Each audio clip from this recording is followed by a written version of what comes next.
Hi, my name is Karen Taylor, and today we're talking about video tools and how to integrate them into your classroom.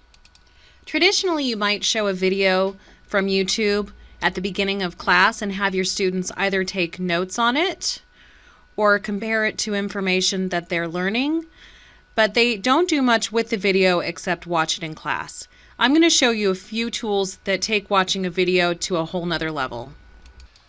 The first website we're going to go to today is called videonot.es, www.videonot.es. So I'm going to go ahead and sign in. I just sign in with a Google account, but you could certainly create any kind of username or password. So it's pretty simple. What you're going to do is enter a video URL and it will load the video for you. So I'm going to go back to my video on Inkins that I found on YouTube. Copy the URL, paste it right here, and it's going to load the video for me. This is great for students who have their own laptops, or perhaps they're on independent study. So my student is going to watch the video by pressing play. And on the right-hand side, they're going to type in notes when they learn something interesting, or perhaps you're having them look for evidence to support a claim. So we're going to fast forward through just for the video's sake. Top citadel of Machu Picchu. Okay, so here I'm going to pause it and type in my notes. Mountaintop citadel of Machu Picchu. It was unknown to the outside world.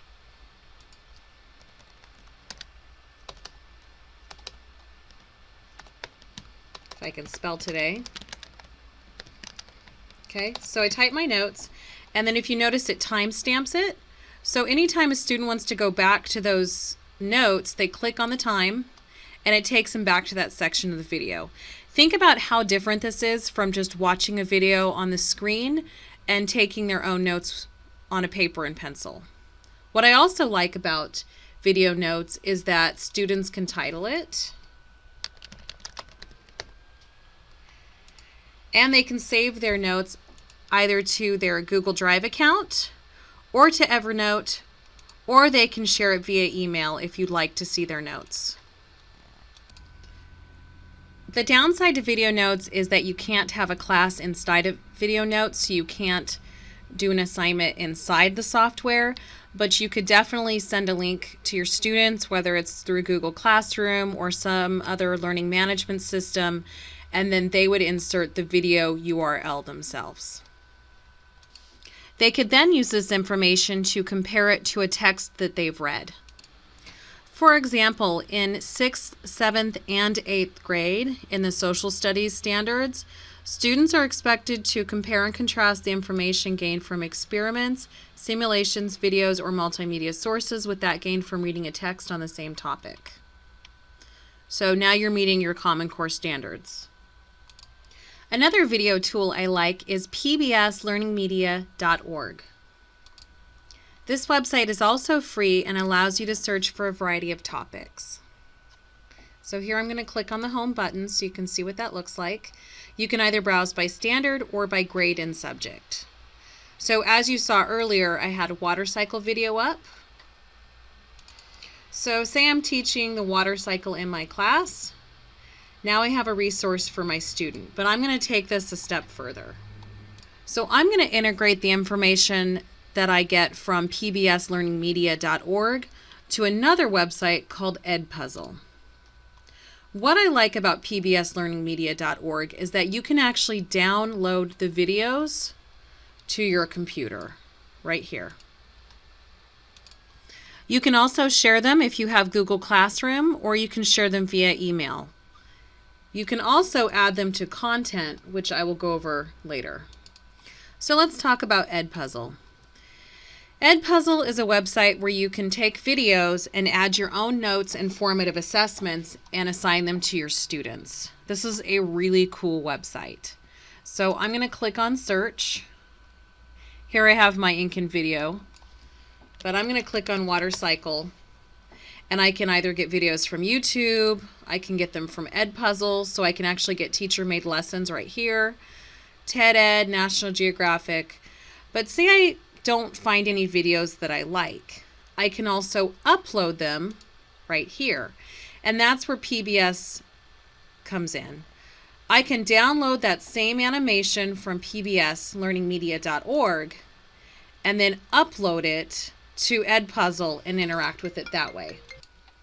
So here's where you would actually select the video, and the water cycle animation is right there. But I've already uploaded it, so we're going to look at that. So here's my video. It shows up in content, and I click on it and I open it up. And this is where I can crop a video. So if I feel like it's too long, I can actually make it shorter. I love this feature because a lot of times you find some great videos, but not all of the material is relevant to what you're teaching. So you can really customize it for your class. So the other feature I like is the record feature. You can actually record your own narration to a video, and in this case we're watching an animation of the water cycle, and there isn't any narration automatically embedded into it. The other feature that I like is the audio notes. So at any time during the video I can actually add additional notes. So let's fast forward this a little bit.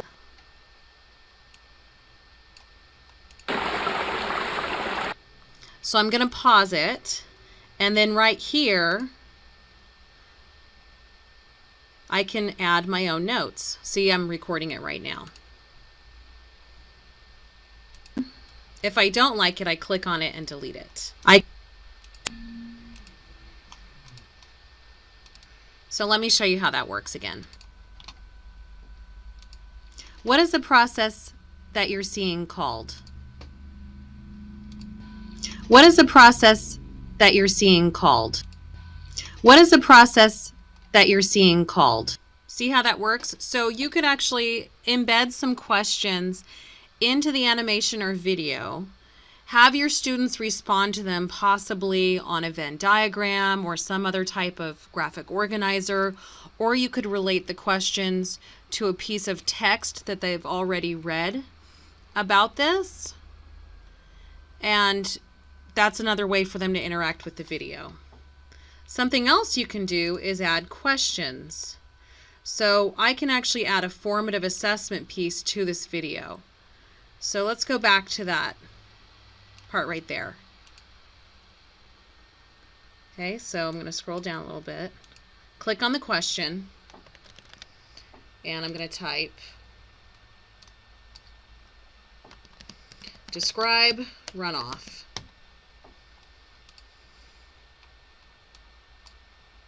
And I obviously can't answer this while creating the lesson, but when your students get to this point in the video, they will be able to respond to the question or prompt, and it will submit the answers to you. So just for video's sake, I'm going to finish this up. When you click finish, you can assign it to a class. If you don't already have a class, you can add one right now. And you send it. And now it shows you your different classes, and it shows you what has been assigned to them. If you had students in your class, right here it would show you a progress bar, and you could actually see the responses of your students. For your students to add your class, you have a class code. So all of your students will create an Edpuzzle account, and then they add the class code, and that's how they join it. So now you have 3 different tools you can use with your students. You have video notes, where students can watch a video, take time-stamped notes, and save it to a file or send it to you. You have pbslearningmedia.org, where you can find a variety of resources, whether it's animations, simulations, or videos. In PBS Learning Media, you can also create a storyboard, where you actually can integrate text, clip art, media, and a background. So this is another feature of PBS Learning Media, where you can integrate that multimedia for students. And then the last tool we looked at today was Edpuzzle, and this one's probably my favorite, just because you can really fine-tune a video and add information and ask questions of students in a way that's meaningful and enhances the learning experience. That's all for today. Thank you for watching.